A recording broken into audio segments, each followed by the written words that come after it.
Kosonsoy tumani 5-sonli umumiy o'rta ta'lim maktabi boshlang'ich sinf rus tili fani o'qituvchisi Dilnora Husaynova dars jarayonida zamonaviy metodlardan samarali foydalanadi. Для жизни нам необходима энергия. Muammoli vaziyatlar orqali o'quvchilarni faol ishtirok etishga chorlaydi.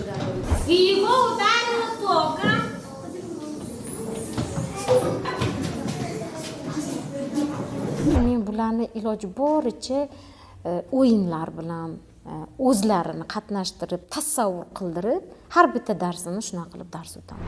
Shuningdek, multimedia vositalari, interfaol dars usullari bolalarning bilim olishiga bo'lgan qiziqishini oshiradi. Люди из чего берут энергию, чтобы он двигался, чтобы он что-то делал?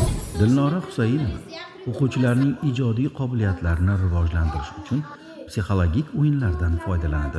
Hammasini o'zini fikri, men o'rgatganman. Birinchi sinfdan o'zingni fikringni, gapirishingni gapirgin, o'rgangin. Chunki bolada ichida nima deydi, qo'rquv bo'lsa, bola ichidagi o'zining talantini, ichidagi narsasini chiqarib bera olmaydi.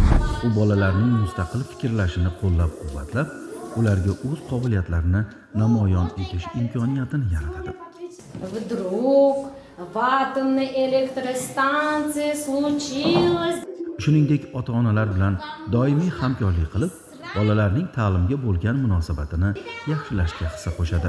O'qituvchi ota-onalar bilan birgalikda ish qilmasa, boladan rezultat olish qiyin bo'ladi.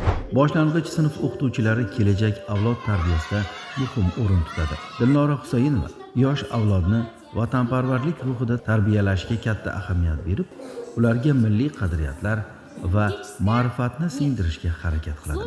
Eng katta mashaqqatim shu farzandlarni yuragiga singdirish, ularni mana shu bo'layotgan vataniga mehr muhabbatni, hamma kelajakdagi uni kasbini sevishini biz o'qituvchilar, ya'ni boshlang'ich sinf o'qituvchilari o'rgatishimiz kerak deb o'ylayman.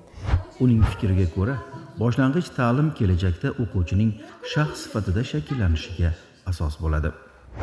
Что нужно делать в нашем годе, чтобы стать великим человеком? Правильный вопрос, самый нужный вопрос, ребята. Pedagog o'z mehnatini sidqidildan bajarib, Kosonsoy tumanidagi 5-sonli umumiy o'rta ta'lim maktabida samarali faoliyat olib bormoqda. Pedagog eng oliy kasblarning ichidagi oliy kasb deb tushunib yetaman. Chunki pedagogika orqali boshqa kasb hunarlar, kasb egalari kelib chiqadi. Shuning uchun men buni xato qilmaganligimni, imенно pedagogikani tanlaganimdan faxrlanaman.